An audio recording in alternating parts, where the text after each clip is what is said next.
Okay, so let's say Trump doesn't win, and let's say it's Kamala.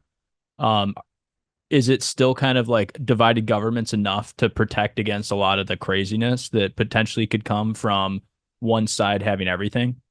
I would hope so. I mean, I think she's a lot further left than she's trying to lead on right now, based on comments that she's made in the past. But I do think divided government would probably be the best thing for the markets overall, right? I mean, either side, I'm gonna say Republican or Democrat, they get full control. I think the spending, the deficit issues are only getting worse.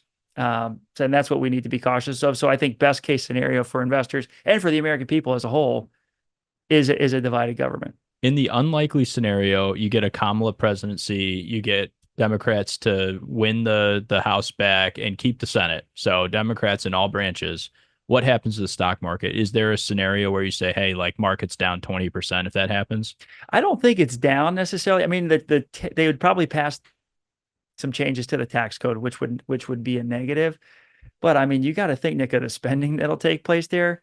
I mean, I think that puts the market on another sugar high, and we just basically repeat what we did over the last 4 years, where it's good for the markets. People are spending money, and then we have that inflation issue reignite. So that would be my big fear, is that we have a reacceleration in inflation if she does get in and they have full control of Congress.